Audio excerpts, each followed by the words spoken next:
Welcome to Season 2 of the Erotic Realm podcast, where we explore the world of eroticism, one erotic realm at a time. I'm Em, a sexologist and kinkster. The mission of the Erotic Realm is to humanize desire in all of its forms, including darker desires. Each episode, we dive deep into the psychology of desire with a sexpert, everyday kinkster, or a kink expert. This is an independent podcast. To support it, please consider becoming a paid subscriber at psychologyofdesire.com, where you'll also find deep dives into desire and surveys that you can participate in. You can also sign up there to get the podcast delivered directly to your inbox when it's released. If you'd like to support the podcast, please consider checking out the brands that support the Erotic Realm. There's Firm Tech, whose tech ring offers fascinating insights into sexual health by tracking erection quality and nocturnal function. Splash Blanket, who create luxurious waterproof blankets designed for comfort, intimacy, and real-life messes. ProDX Health, who offer discreet, at-home STI testing. While Karoo and Lovents make premium pleasure technology, from couple toys to long-distance interactive devices. Then there's Lioness, who are doing something truly unique in sex tech, using biofeedback and orgasm data to help people better understand their arousal. I'm also partnering with Flow and Desire, science-backed libido support supplements designed to support sexual vitality and well-being. These are brands that I find genuinely interesting, science-backed, and I've used them myself. So they come with my recommendation. You can find the links to all of them in the episode description. If you try them, use the links below. It supports the show at no extra cost to you. And now, back to today's conversation. The following conversation explores BDSM education, kink mentorship, consent, community learning, ethical teaching, and how to choose the right educator in a world where information about kink has never been more accessible or more overwhelming. My guest today is AncillaL, educator, author, and one of the most thoughtful voices in contemporary BDSM education. If you've listened to her first appearance on the Erotic Realm, you'll know that we explored her own erotic psychology. This time, we're turning our attention to something she's become deeply passionate about, and that is how people actually learn kink, and why choosing the right educator may be one of the most important decisions someone makes when entering the BDSM community. Together we discuss mentorship, social media, experiential learning, the difference between education and advertising, why nuance matters, and how great educators don't simply teach techniques, they help people understand themselves. Whether you're completely new to BDSM or have been involved for years, this conversation offers valuable insights into learning safely, ethically, and thoughtfully. Enjoy. Hi everyone, and welcome to the Erotic Realm. Today we're exploring the Erotic Realm with AncillaL. Welcome, AncillaL. Hi, thank you for having me. Thank you for being here. Now, it's actually the second time you have been on the Erotic Realm, and you're the first guest to have a repeat episode. So thank you for coming back again. Wow, now, I'm so honored. Yeah. The last time we spoke, we explored the psychology behind your eroticism. And this time we're going to explore something a little bit different, something that you're also incredibly passionate about, which is BDSM education. So before we jump into that, we always start the podcast with getting to know a bit about the guest. So can you remind us what it is that you do and how you identify in terms of your sexuality and your kinky self? Absolutely. So my name is AncillaL. I identify sexually as a masochist. I would say that's my sexual orientation above everything else. Pain is a vital part of my sexuality, or just how I relate to other people in relationships. That's my personal identification. I also am a BDSM educator and writer. I write erotic novels and educational novels, and also I teach a lot of classes on various aspects of fetish and BDSM in particular. I do that through an organization called Ancillary Kink Support that I founded a few years ago. And I guess that's my identity. I'm queer, poly, and masochist. Mm-hmm, mm-hmm. And the last time we spoke, I believe it was over a year ago now. What's been happening for you in the last year or so? I've been teaching a lot more, and it's been really wonderful.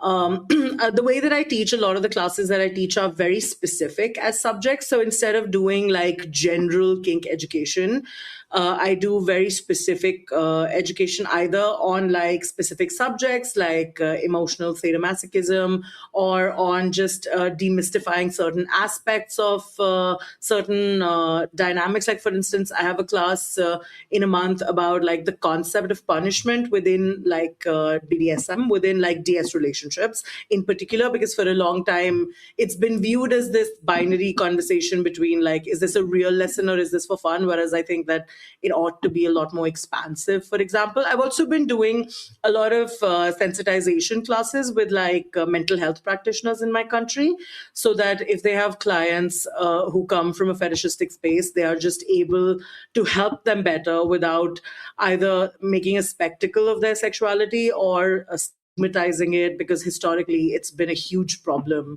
for people who have alternative sexualities to come in contact with the mental health facility. I've also written a couple of other books. I'm currently writing one on humiliation.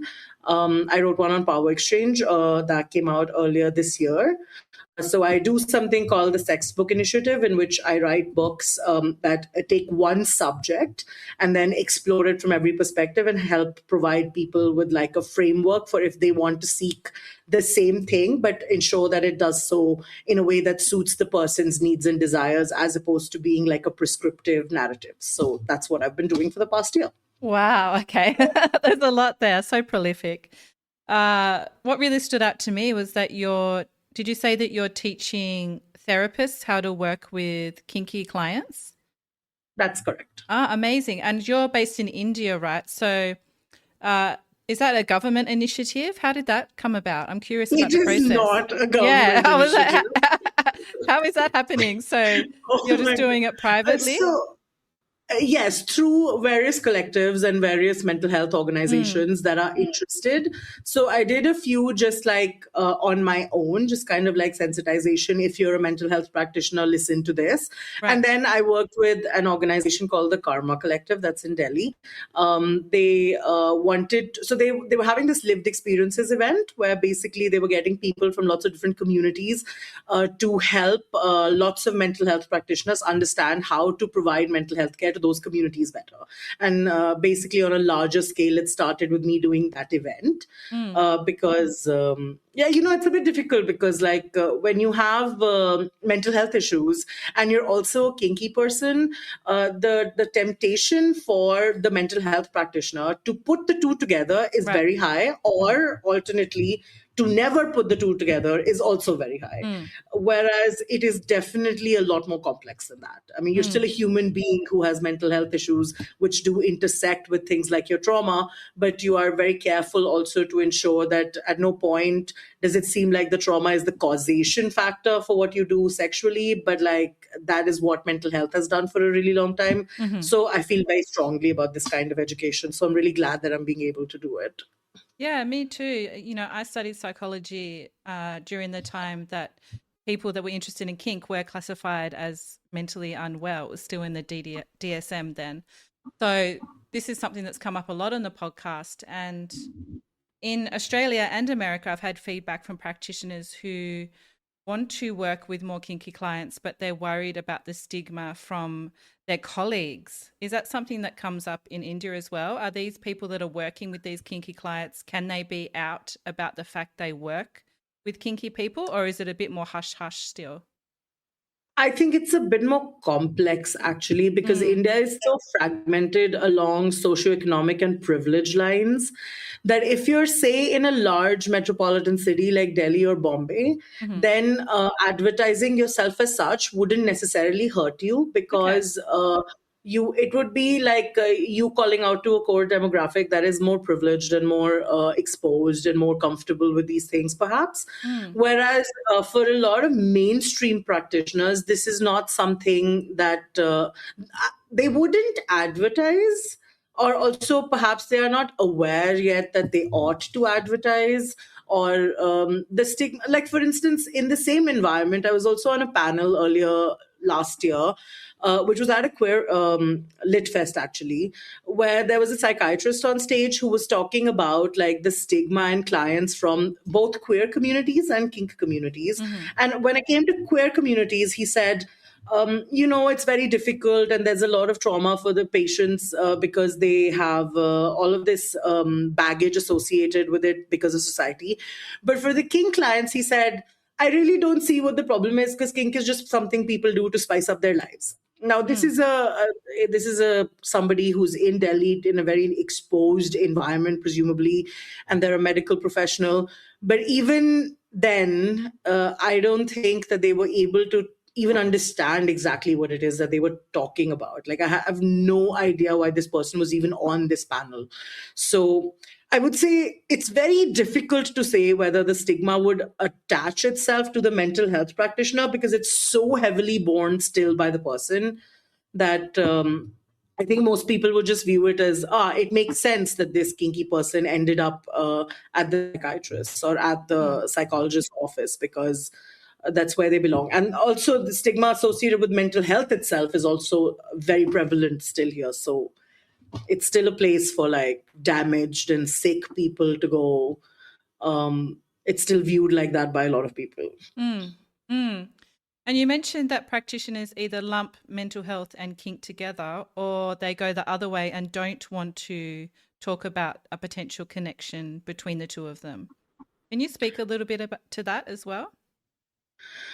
I think what happens is that initially, if if you understand your profession well enough to also look closely at its own biases, you see that at a certain point, the mental health industry has pathologized certain forms of sexuality. And the immediate response to that usually is to distance those things as much as you possibly can. Which means that if you have a client who says that they are into this fetish or that fetish, you immediately make it so that this is absolutely not related to your life, to your trauma, to your mental health. And it seems like the right move. But I just think that being extremely hardline about that can be a bit dangerous. Like, for example, say you practice power exchange, right? Now, the way that power plays out within a power exchange relationship borrows ideology from various places. What looks like the lack of power, for instance, being on your knees or not being allowed to speak, or referring to yourself in third person, often it comes from structures of power as they've existed in society and as you've internalized them yourself as well. And that is related to how your trauma manifests as well. Because when you think poorly of yourself, that might also lead the same way. Now, to say that the two are never connected is the same problem as saying the two are always connected. I think the problem is that we only think of it in terms of causation instead of thinking of it in terms of intersection, which is that mental health and kink intersect.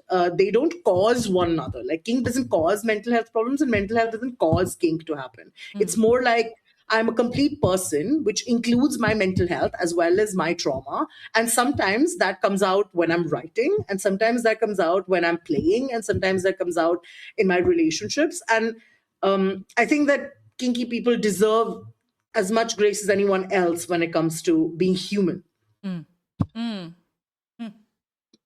Yes, and the nuance is so important. So thank you for really highlighting that. I haven't heard anyone else speak to that, actually. So that's really important. Yeah. And you actually say that choosing a BDSM educator is almost as important as choosing a therapist. Why is that? So basically, I'm going to have to give you a little background on, Please. like, first of all, In my illustrious career as a kink person, I really never thought that I would come to a place where I would be a BDSM educator. In fact, if you had asked me 7, 8 years ago, I would have probably said, like, it's not something I'm ever going to do. And that even to the extent that I was somewhat opposed to it as a concept, because I could not figure out for the life of me what the qualifications of a BDSM educator should be. Right. And honestly, there aren't any, right? Like there are some largely accepted ethics standards. There are some organizations kind of attempting to do more comprehensive courses in it. But really, there's no singular standard for what a good comprehensive kink education for an educator should entail. So in the absence of such a standard, it's very difficult to decide what a good kink educator is. And for that reason, I always intended to stay away from it as something that was too dangerous for a person to do if they cannot fall back on something that accredits them to be able to do it. However, a few years ago, when I started actually teaching, I realized that, first of all, the things that I have experienced as I have practiced everything that I've practiced are very actionable in some ways. Like there are some forms of education that are very specific that you could really only know if you've done certain things for a really long time. And they were largely absent from the conversation. So what I was hearing from a lot of people, I think this was around the time when I guess sexuality influencers started to become a bigger thing on the internet. And in their search for like content, I suppose, they began to co-opt every fringe movement to turn into like a reel or just something to talk about. And then kink education, BDSM education in particular, took a very particular flavor. It was like, did you know that people do XYZ fetish? And then it's okay if you do it. And then also, if you want to do it, just communicate and make sure you practice with consent. Now, on the face of that, there's really nothing wrong with that. It's all good and healthy stuff to say to people that, like, do it with consent. This is what it is. It's okay for you to do it. So basically, you've covered your bases when it comes to being a good person. However, it is useless. This information is completely useless because when you tell me communicate, you haven't told me anything at all. Right. And when you tell me consent, that is consent education, not kink education. And when you point at various fetishes and you're like, you know what, people do this thing, you're kind of making a spectacle of it as well, which sometimes I think is more of a personal problem for me than it is for everybody, but it's okay. So people should have pet peeves. And when I saw that this was the kink education space, then I felt like my own worries about being qualified were a little bit misplaced in this environment, where a Google search made a person feel emboldened enough to educate the larger public on specific things that they have not considered the nuances of at all. That is when I decided, okay, fine, you know what, I'm going to try to do this. And then as I started to do it, I realized that the thing that was, so a lot of people would come to my classes, and I don't know exactly what it is that they expected, but the primary feedback that I was getting in the first few classes was that, you know what, I attended a class about this before, but it didn't answer the actual questions that I had. And it was like, now that I've attended this class, I know exactly what I can go home and do so that I can get what it is that I actually want and what problems to anticipate when I'm doing that as well. And for that reason, I think that choosing a BDSM educator is as important as choosing a therapist that's good for you. I mean, if what you are attempting to do through BDSM education, which also is a worthy pursuit, is just inform yourselves about things that are going on in the world, one that is more ideological is probably all right for you. But if you're actually wanting to practice things like consensual non-consent or even masochism or very specific forms of masochistic play, like with sharps or with a whip or something like that, then this ideological education is not really helpful. It has its place. And I think its place is to destigmatize, to make these things perhaps okay to talk about. And when it does that, it's good. But when it presents itself as an expert and you as someone who's seeking this information end up in a class like this, I don't think it's going to be very helpful to you, but it might make you feel emboldened enough to try it because, well, I went to a class, didn't I? I'm technically educated on the subject. And that is where danger really starts to come in. And not to mention that, like, so much of the information is just incorrect. So was it your frustration mainly at seeing the plight of BDSM education that caused you to begin teaching? Was it seeing these people and how they were approaching it? What made you go from being frustrated about BDSM education to actually teaching it? What was that process like? I think a few things. Frustration was the point where I started considering hosting formal classes. I think the second thing was realizing that in writing about fetish, in particular sadomasochism, for so many years, I'd already been participating in it. So, like, the difference between, like, write a book, write an essay versus teach a class was more pronounced in my head than it was in the concept of education, I think. So, like, if you're a teacher versus if you write textbooks, aren't you both educators anyway? Which is, I guess, a difference that I wasn't seeing at the time. The other thing that I realized was that there are a lot of good fetish and BDSM educators who've been doing this for a very long time. By no means am I the first good BDSM educator. But I also realized that they weren't as exposed as the people who are, having large internet followings on mainstream social media are exposed. Yep. And that made it so that the correct people were not getting the right kind of attention. So, like, if at any point the wider culture should seek more information on something, they should seek it from the people who've been doing it for a long time, not the people who just now discovered that 100K followers translates into a paycheck. Which is not to say that kink educators shouldn't be well paid. They absolutely should be, but they should be the ones being well paid for this. And I figured, now I don't have like a massive following or anything, but it's enough to leverage.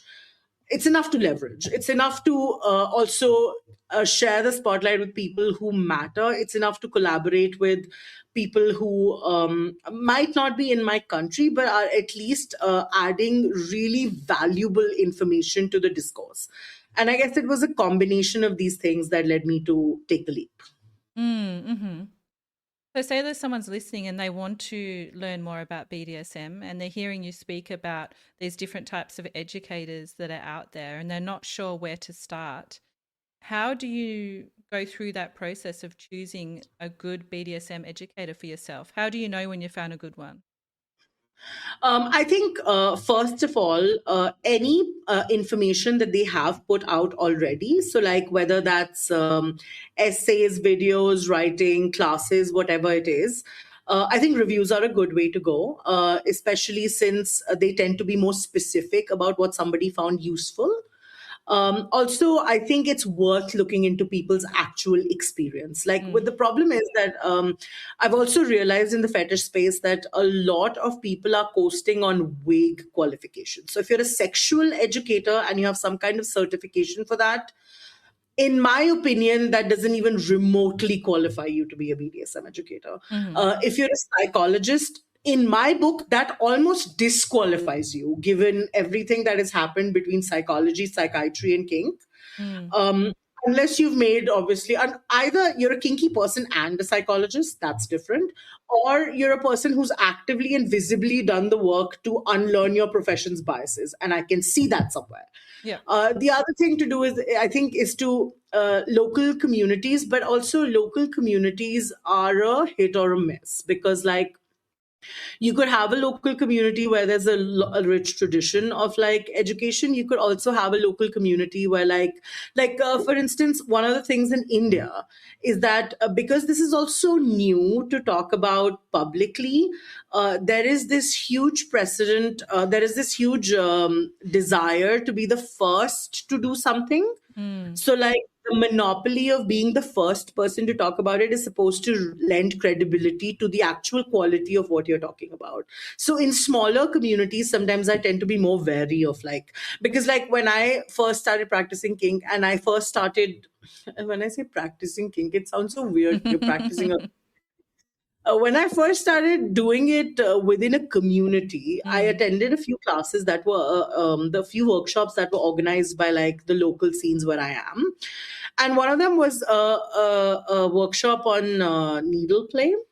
And needle play is something that even at that point I had been doing for a little while, just privately with my own partners, using sort of the internet as resource. But even then, when I went to this class, it was so clear to me how wrong the things that the teacher was telling them were. Like they were so wrong.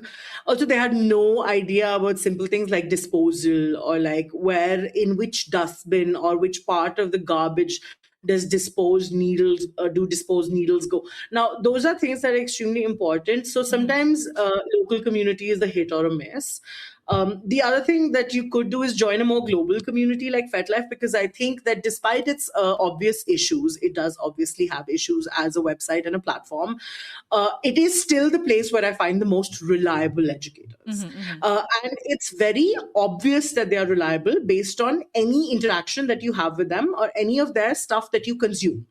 So like organizations like Let It Rain, or like on there's this person who named Vahavta. She does a lot of dark kink education as well, and a lot of communication focused ones. So if you don't attend their classes but simply read their work or look at the resources that they put out, you will immediately be able to tell the difference between the quality of that output and anything else you might have consumed on the internet. It's very actionable. It's very broken down, and it's very clear that these people have thought about it. So if you're seeking information, then and the only recourse you have is people's public profiles, then I would look into what is in those public profiles, because just like regurgitated AI posts that say the same nonsense over and over again, obviously then their classes will also be like that. Are you of the belief that to teach an aspect of kink, you have to have had experience in that particular kink? I think yes. I mean, I suppose there is some skill that can be extrapolated. Yep. For instance, if you're a medical professional and you're not really experienced with breath play, but you understand the physiology, I'd say you can valuably contribute to the education there. But when it comes to some other things, like if you're a CNC practitioner and then you want to educate on the subject, I'd say, yeah, you need some. You can have ideas, you can have thoughts, but I think to educate, like for instance, there are things about which I absolutely do not educate people, like rope, any form of restraint, not my thing, not going to get into it. Yeah. Even though just simply by virtue of being a BDSM educator, people absolutely do approach me to teach those things, but I just say no. So I think no, you got to know some stuff. Even if it was a while ago and you've since not been as active, that's okay. But at some point, there has to be experience there, because if there's no experience and there's no certification, then what is there? Just like a person with ideas. That's the whole internet. Very true. Now, as you know, one of the traditions on the podcast is exploring a quote with you. And today's quote is from William Arthur Ward, who was an American motivational writer. And he wrote, "The mediocre teacher tells, the good teacher explains, the superior teacher demonstrates, and the great teacher inspires." So because of how passionate you are about BDSM education, I'm curious to hear your thoughts on this quote and what stands out to you, and does it resonate with you at all? I understand what they mean. Also, I before BDSM education, I will say that I am a very education-focused person. And I have a lot of sentimental attachment to the teacher-student relationship. Perhaps it's also a little bit cultural. In my country, it is quite an exalted position, not in any actionable way like paying them well, but conceptually based on the lore, I suppose.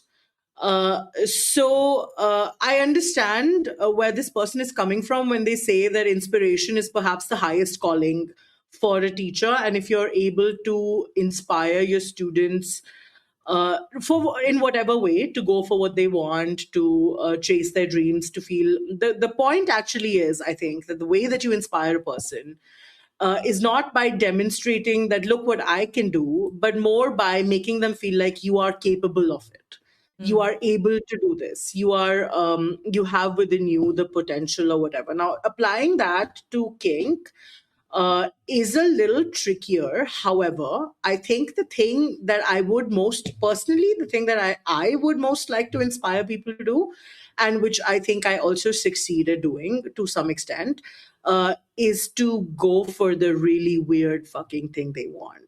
Like, you sometimes just need people to like celebrate the strange and unusual and not sanitize it. I think a lot of fetish education focuses on acceptability. And I think that also happened around the time that we realized that we could gain acceptability in mainstream society. We just had to speak its language. And its language in the current day is virtue related. So it's like if you present fetish as therapeutic or like some kind of wellness trend, then you have a much better chance at it being accepted, which is not to say that it cannot be therapeutic or it can't contribute to someone's wellness. It's one thing for it to be certain things, but another for it to fall into what is basically a marketing trend. As a result of that, people have become quite wary of like actually doing the things that truly appeal to them. Sometimes the things that truly appeal to you are extremely strange. Like, for instance, if you want to recreate a bullying dynamic that sort of borrows imagery being shoved into lockers and having your head shoved into toilets, that in the virtue-driven BDSM environment will immediately become a question of, is it okay? Is it good? Is it virtuous to practice this way? And to me, it's like, I will tell you exactly every component you need to consider and exactly every component that might make this detrimental to you personally. But at the end of the day, you want it, it turns you on, go and get it. I mean, the point is, you are not harming another person. And if you do harm yourself to some degree in the process, then it should be informed harm. And you should be able to make the decision of that as an adult yourself about whether you want it or not. So I hope that as a teacher, I am able to inspire people to do that. But again, as to the rest of the court, I think that there were a couple of other components there, which was like inform, explain, and then what was the third one? Demonstrate. Yes. There was Which tells, explains, demonstrates, and inspires. I think those are a bit undervalued in this court because those are really important aspects of education as well.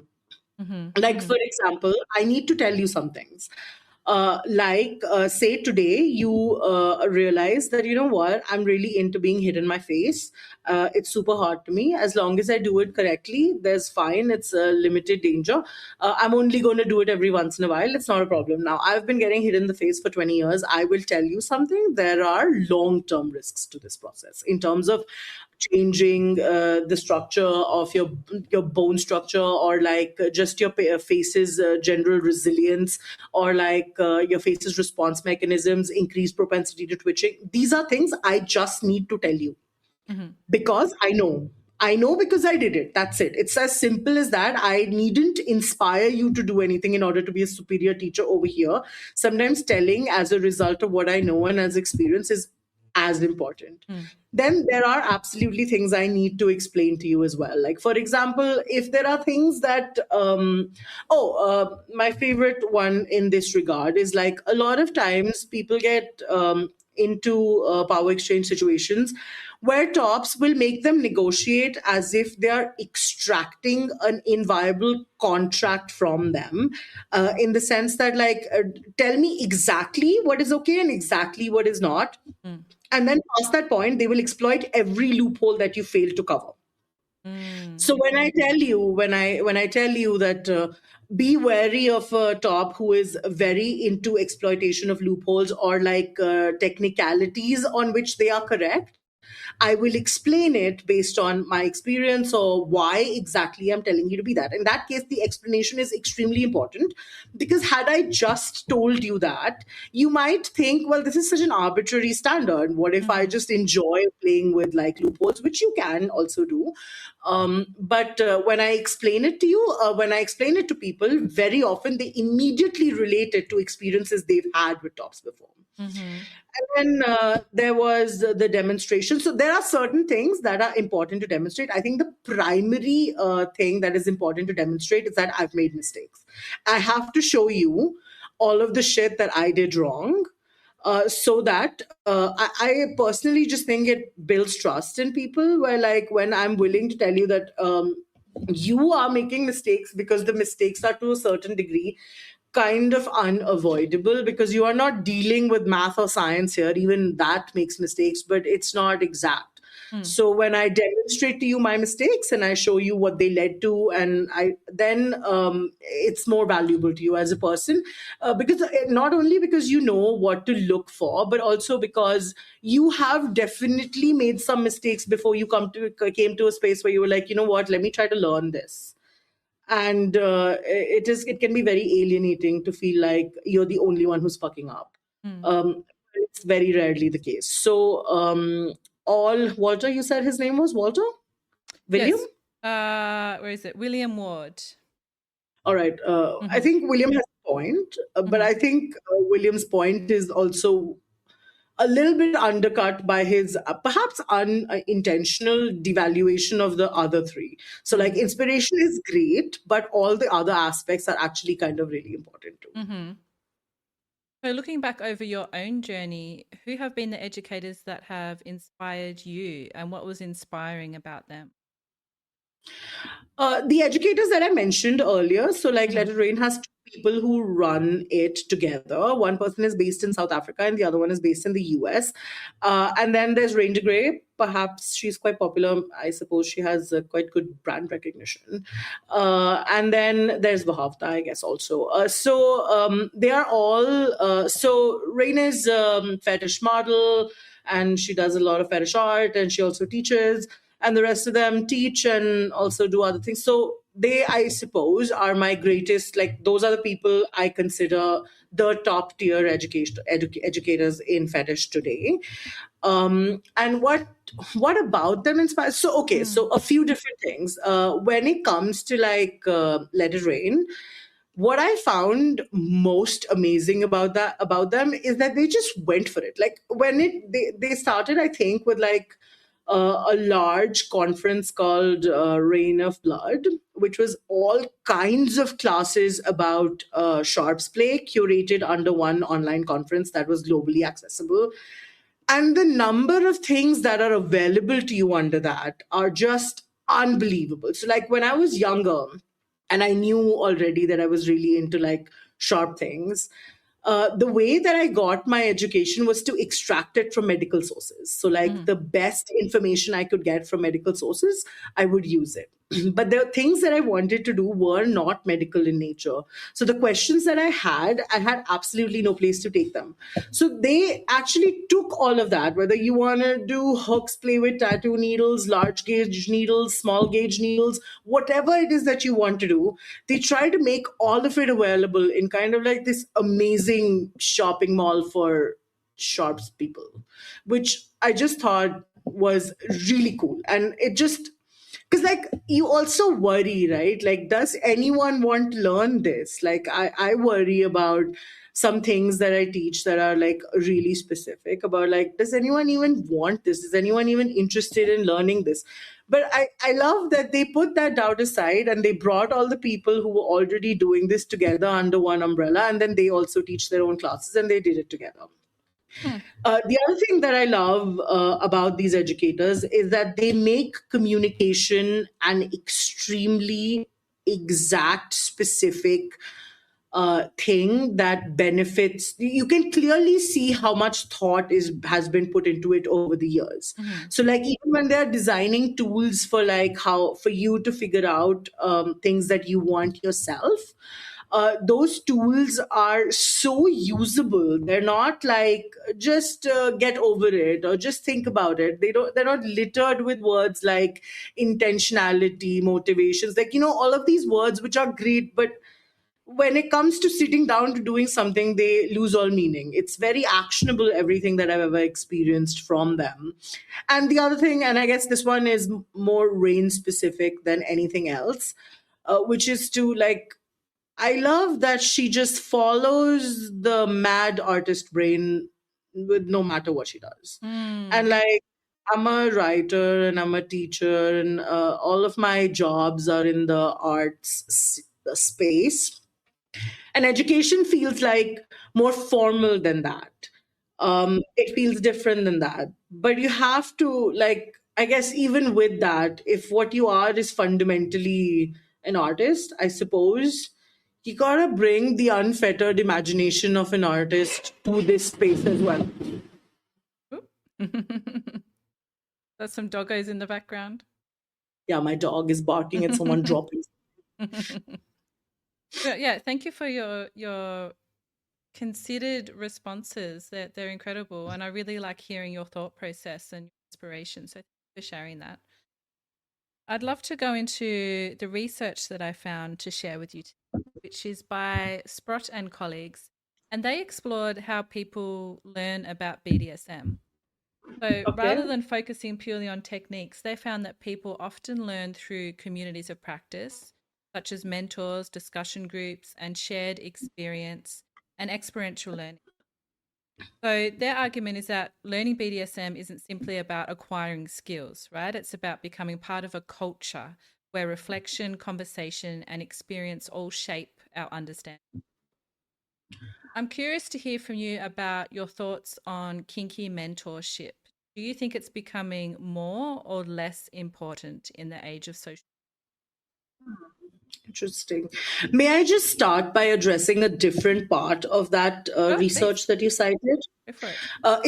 It's that thing about skills. I think they're right that in that learning skill is not the only thing that that causes you to actually become immersed in what you're doing and learn well. However, I think there is a problem in terms of how we define skill in the BDSM community. So, like, everything the top does is often defined as skill. Everything the bottom does is not defined as skill. It's defined as experience. So things like communication and like feedback or like aftercare needs or like all of these things, or just considerations to make, ethics to consider, all of these things are not classified as skill. Whereas things like how should I hit you, where should I hit you, where should I not hit you, how long can I gag you, those are classified as skills. And often what you learn through immersion is the second thing. You learn community standards on safety. You learn what other people are doing, what's okay to do, what's not okay to do, red flags, how to talk about things, the language of a community. All of those things are things you learn through exposure to a community. But you absolutely can learn them through education if only we qualified them as skills. That's the part that I would like to add to their paper, or a little just a consideration to their research. Now, on to mentorship. I have never personally experienced a kink mentorship, so it's hard for me to speak from personal experience there. So I'd just like to caveat everything I say henceforth with this is not a subject on which I have personal experience. I have observed kink mentorships online and also in my immediate social circles. And I think that there is a romanticized idea of how they used to be. Now, I'm not certain of how accurate it is. In certain subsections of the community, like leather or perhaps gore, there is like a very high premium on the idea of a mentorship. And also maybe to some degree in various aspects of power exchange, especially the ownership related ones, there is this, you have to earn your titles and your mentor is how you learn what behavior is expected from you to earn your titles, etc. Now, I wouldn't go for this personally just because of how male gazy it sounds to me. I don't know if I'm explaining this correctly, but all of these ideas of like honor and community that are related to these things often are men trying to make what they do seem a little more important than it is. I say this with everything, with exception to the leather community, where I have seen a lot more queer mentorships, a lot more queer people, and a lot more like dedication to craft that is very specific. And obviously, I am not well informed on it. So I will exclude this from my observation. When it comes to all these mentorships, when it comes to power exchange, I've seen a few different things. So, like, for instance, in my local space, I know this one person who offers like mentorships to potential tops. But I say potential tops, but he means potential dominance, and they are like all men. Right. And mentorship is very similar to what a masculinity focused life coach would offer. Like, very how do you define your masculinity, be a leader, be so it to me it sounds very gimmicky, like and also I don't know where these ideas of good leadership are really taking root and who is this really for. It's confusing to me. I've also heard of a lot of exploitation in mentorship circles. When somebody is your mentor, they are in a position of power over you. I've heard of a lot of mentors who exploit people who are in their power, and also like coerce their consent when it comes to playing with people. So I guess the practice has a bad reputation as far as I'm concerned. I can see how it might work well if two people are really well motivated, and maybe if it's a little less structured. Like, instead of like an official, this is a mentorship, etc. If it's more like I am a person who somebody who's young or maybe new or doesn't know a lot of stuff starts a conversation with, and then that person comes to me with questions on a personal level every time they encounter something that is a bit confusing to them. And then I give them guidance. But it also, I think, requires a very high degree of like ethics from the person who's giving the advice or the information, which I'm not sure humans are always capable of that. So I think it's a good idea. Its execution might be harder than it seems. So do you think it's possible to learn BDSM to a point where you're operating from an ethical level with a pretty good amount of skill without community? This is a good question. I think that it's possible without community if you've had good partners. Like, if you had like if it's one person who's had one partner, a couple of partners, where there has been a lot of active engagement between the two people or more than two people about what they are doing, and some acquisition of information as and when it was required, and continuing discussions about what it is that you are doing, then I think it is possible to acquire a good amount of ethics and a good amount of and also sometimes community hurts the ethics, like sometimes that happens as well, because like it depends on what is currently acceptable.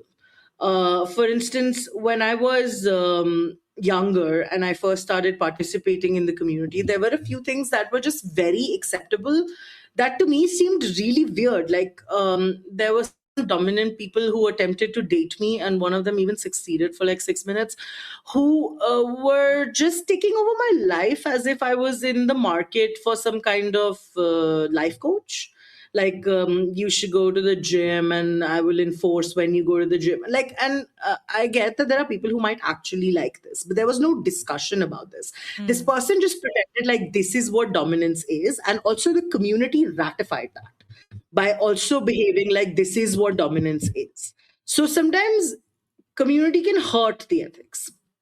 And also, like, a lot of things are acceptable even now, like a great degree of infantilization of like subs and bottoms is also acceptable, just not outrightly in terms of like everything you do is attributed to either being taught to you by your top or your master or your whatever.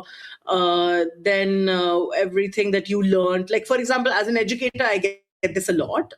People will attend my classes, they will learn from me, and then tell me to thank my partner because obviously I learned everything from him. Oh, Uh, wow. Okay.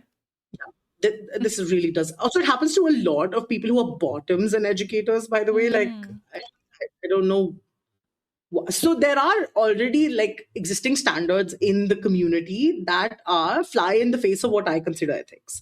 And I have acquired them despite the community, not because of it.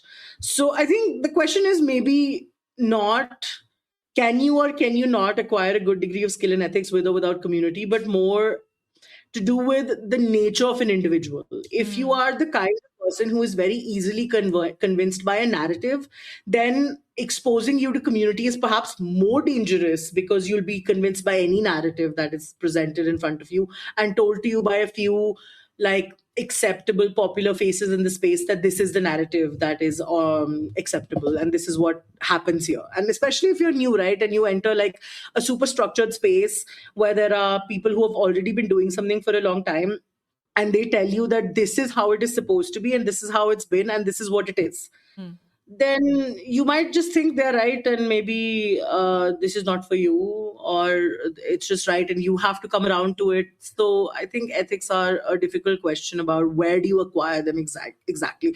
I think a good thing is to use broad society to acquire ethics and then apply them to every subsection of society to which you go. So much to think about. Well, that's good. One of the things that stood out for me was that you've spoken about students finally finding language for experience they'd struggled to explain in your classes, which sounds like a really powerful experience. Do you think that this is one of the educators' greatest roles in helping people name their experiences? And can you give an example of what this may look like? I'm so curious what people have named that they haven't been able to name before. I think for different educators, it's different skills that are the forefront. I think for me, the forefront is this. For me, the most important thing that I bring to the table is this, because I think it's because I'm a writer and I'm autistic. It's a weird combination of obsession with structure and having words for everything. So when I, like, for example, I'll give you a sort of elaborate example of how they find the language, because it's not just about naming a singular experience. So for instance, if I teach a class on like masochism, it's not exactly a masochism class. So the class is called Hurt So Good. The class is about finding pain that exacerbates your pleasure in the way that you want it. Like, what kind of pain gives you the exact type of pleasure that you want? Now, in this class, I teach like a classification system for pain, which basically incorporates like lots of different components that go into pain, which starts with like where on my body, where not on my body, what kind of pain experience in my body. Like, is it a prickling pain experience? Is it a heavy pain experience? Is it a heat related one? Is it a cold related one? Things like that. Then it goes into like, what emotional states do I get disrupted in when I'm in pain? And then it also goes into the environment of the pain. So like, for example, as a person, if you're getting hit, it's a very different experience if you can see the person hitting you versus if the person is behind you. So like, if you're in front of me and you're taking aim, my brain, because of its inherent ability to do a certain amount of subconscious mathematics, is calibrating how hard you're going to strike me and preparing my body in response to that, which means that my reception of this type of pain will be a lot better and the chances that I will panic will be a lot lower. Whereas if you're hitting me from behind, the chances that I will brace for it, bracing is very different from calibrating. It tenses your muscles in a completely different way. So when I do that, it will feel like more pain than I had anticipated. As a result of that, my panic systems will trigger. And once your panic systems trigger, the reception of pain in your body changes completely. And when it changes completely, the thing that you were hoping to enjoy, the thing that you know that you enjoy, becomes harder to enjoy. So those are the ways, I guess.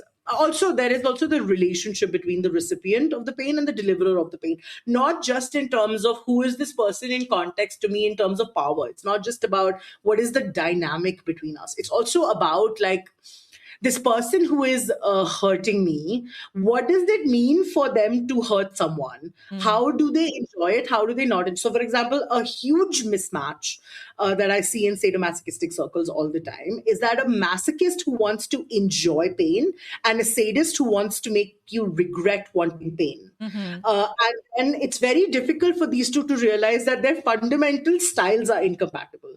And that is why this person is not getting pain that they enjoy, and this person is not being able to get the gratification that they want of making someone feel like they shouldn't have wanted this. So when I teach this class, I teach this is part of the classification system I teach, which allows you to then be very specific about exactly how, what kind, and in what environment are you seeking the pain, and also what are you trying to avoid in this pain experience. So that is what I meant by like naming the experience, not so much in terms of like this is what it's called, but more in terms of like exactly what does it entail, and can I be really granular and specific about it. Do you have any classes where you educate the educators? Because it sounds like you've thought about how to educate so in depth. Have you thought about teaching people how to teach BDSM education? No. Actually, I have not thought about that. But now that you mention it, I am thinking about it. And already my brain is starting to design classes. But yeah, actually, it's not a bad idea to teach the teachers. When I was in college, I was in a very, when I was in graduate school, I was in a very strange college where my professors would never come to class. So I made it my life's business to teach them how to teach because they were really not doing it. And I was in graduate school as already a graduate student. So it was a bit of a strange environment for them also. But I really enjoyed it. I don't think they did, but I really did. Well, I'd want to learn from you. I think that you would be a great teacher of that. I think they kind of just wanted to be left alone. Like, so you also talk about the distinction between different types of education. So I think we've touched on this a little bit, but I wanted to see if you wanted to speak to it a little bit more. You mentioned skill-based, act-based, ideology-based, and role-based education. Right. So skill-based is, I guess, what your research article was talking about, which is that it's more, it has more to do with what am I doing with my hands, and do I understand the physiology that is related to this? Now, generally, broadly, the term used for this kind of education is skill-based, even though I personally consider like bottom skills also to be as important to all kinds of education. So if you're also holding the stick and I'm the one getting beaten by it, there are two components of experience here, even related to the stick. So still, skill-based education is, I suppose, a first order business, especially when you're going to do certain things like hurt another person, tie another person, restrict another person's ability to breathe. So I guess that is the first space in which a person finds themselves. Then ideology-based education has more to do with it has to do with ethics, which I guess we did go into in some degree of depth. But then it also has to do with how do you apply certain things. Like, for example, the class that I teach on CNC, this is what I start with. It's like for a lot of people, they have this very specific idea of what CNC is, and it almost never matches up with another person's idea of what it is, which is why I start the class always by asking people to define what it is, and never have I heard the same definition twice. And I think that's because a lot of times our definitions come from like our manifestation of it. This is what it looks like for me, therefore this is why it is. And that's obviously also why certain things have become ubiquitous, like forcing and ravishment and rape play have become ubiquitous with CNC for this reason, because that is how it looks to a lot of people. However, the thing is that like with something like CNC, it is ideological. It is an ideological condition which is based on the subversion of consent. Which is that proximally, I want you to violate some form of consent because you know that on a blanket or overarching level, you have my consent. Ideologically, that is what it is. It can look thousands of different ways, but it's really important to specifically get into the ideological treatment of consent when it comes to CNC, because that is where your comfort level will be defined. It's not about the act then in terms of deciding what it is that you are comfortable with and what it is that you're not. The reason you are comfortable with some things or not is probably coming from the ideology that is rooted around it. And then act-based education has more to do with, like, say you're doing a certain thing, right? Like, say you're doing abduction play. Now, this is an act that requires a shit ton of logistical management.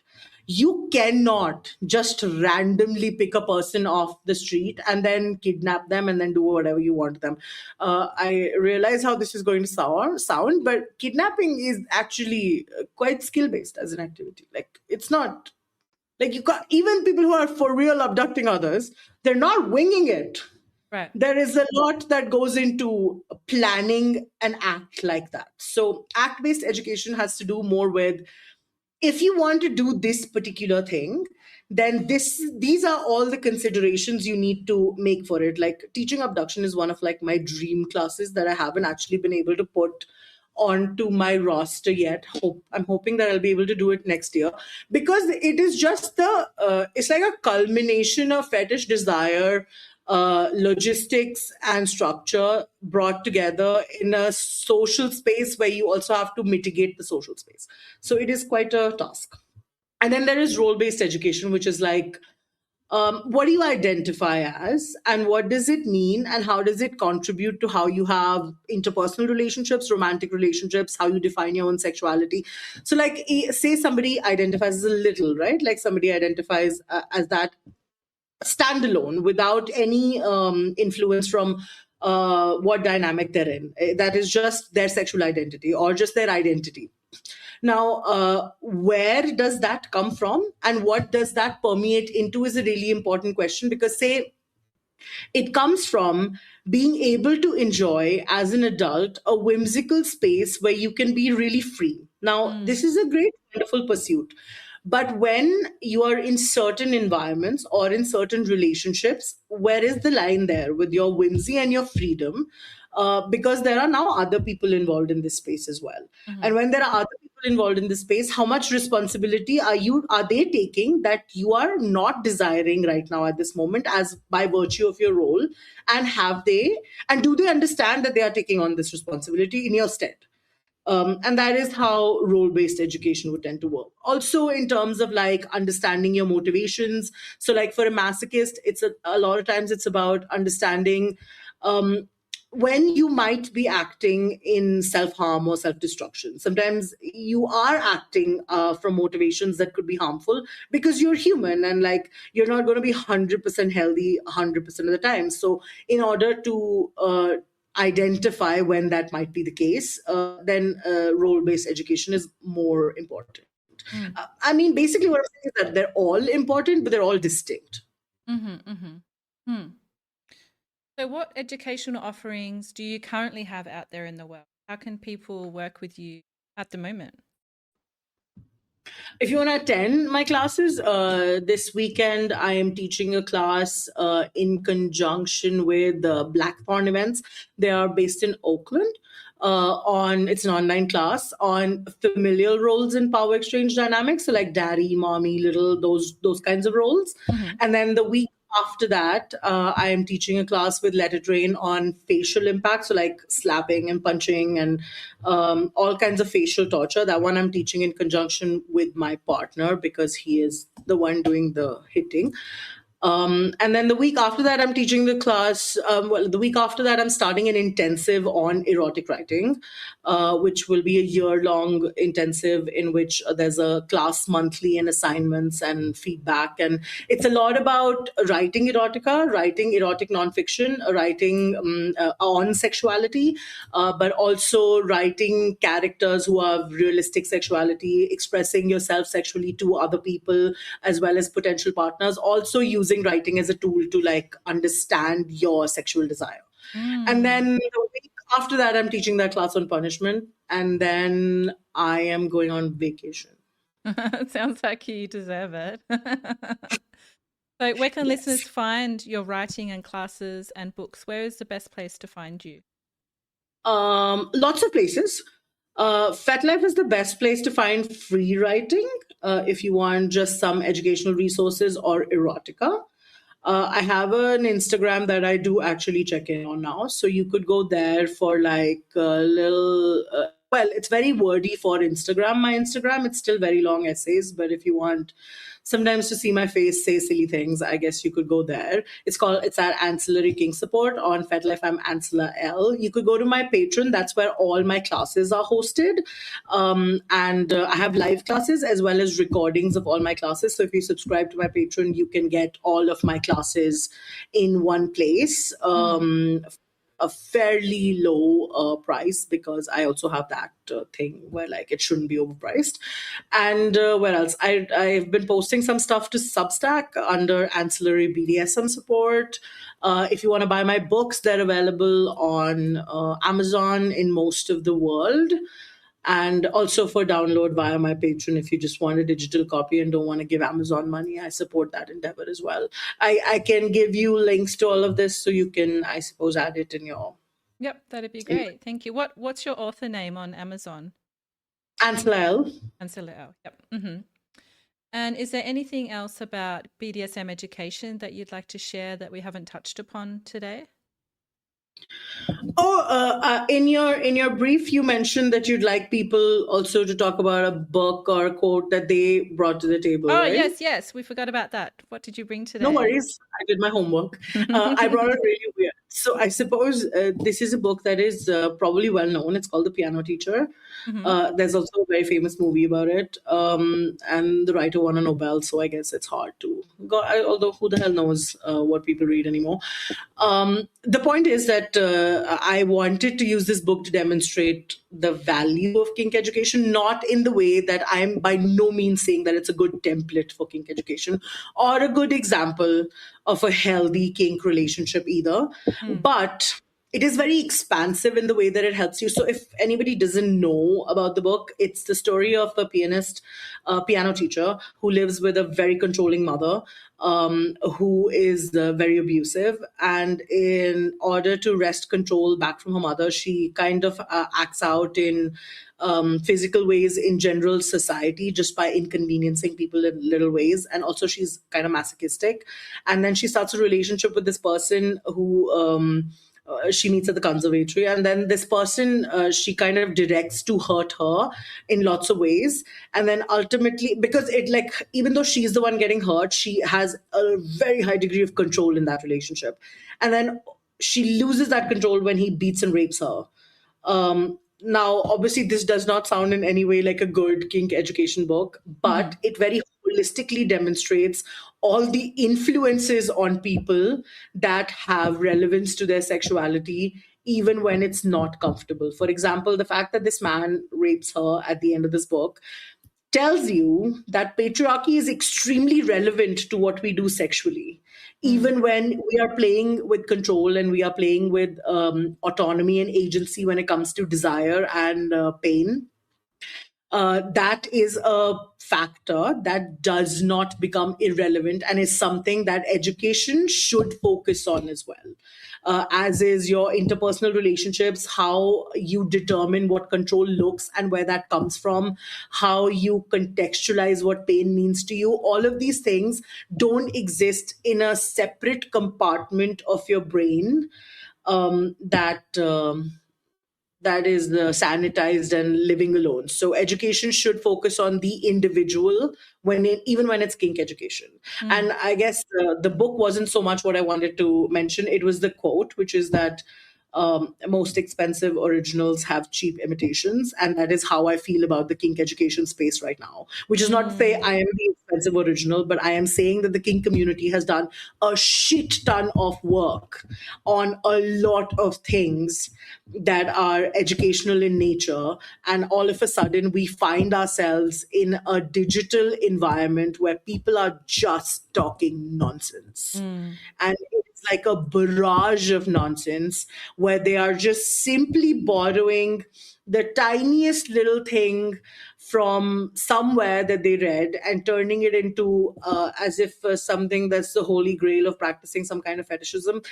When it's not, it's uncontextualized, it's not informative, it's not ethical, it's not correct, it's just not coming from a source that is aware of what it is saying. It's just, that's what's happening. That's what I see in the kink space currently, is the attempt to turn it into some kind of aromatherapy wellness trend. Well, thank you for cutting through all of that bullshit and for your passion while doing so. It's very much appreciated. So last time you were on, I asked you to describe your erotic self in one word. I'm curious to hear what that word is today and what word you've chosen to describe your erotic realm and why. My erotic realm as a kink educator? Whatever comes to mind. It could be a kink educator or just yourself. I think I'll do kink I think it's explicit. I think as a kink educator, the word is explicit. Should I explain it? It's because I just called myself explicit, so might as well. It's because I'm never giving you less I'm never giving you terminology. I'm never giving you pithy statements. I'm always giving you more words than you thought you needed, but you did need. So it's never beating around the bush. I'm going to say the thing that is exactly what I mean, even if it involves uncomfortable emotions, situations, spaces, experiences. And I guess that's also what I do in my classes, that I bring a lot of my uncomfortable experiences to the table, because it also helps people start talking. So if I say something horrifying, or I say something super embarrassing, or something that happened to me that is very uncomfortable, then my ability to share it, or my desire to share it explicitly, helps other people feel comfortable sharing it as well. Well, thank you for doing that, and thank you for coming back onto the erotic realm. And I really appreciate your detailed and considered discussion around BDSM education today, and how you've demonstrated that good education doesn't tell people what to become, but it gives them the words, the language, frameworks, and the confidence to discover who they already are. And yeah, I think this episode will have listeners asking better questions, not just about BDSM education, but about who they choose to learn from in every area of their life. So thank you once again for taking us into everything to do with BDSM education today. And thank you so much for having me. Your podcast is my favorite podcast to come on, and the only one I would come on twice. Oh, thank you so much. And yeah, of course, the invitation's still there sometime for you and your partner, if and whenever you're ready to come on, perhaps for a third time and share a little bit about your relationship. I'd love to. He's just so much harder to nail down than I am. Okay. Well, thank you for being on again. I'm Em, and this has been the Erotic Realm Podcast. Thank you for listening to this episode of the Erotic Realm Podcast. This is an independent podcast, and if you want to see more episodes made just like this one, you can support it at psychologyofdesire.com by becoming a paid subscriber and entering the realm with many other supporters. The mission of the Erotic Realm is to humanize kink and desire in all of its forms, and we can't do that without you. So until the next time, stay perverted.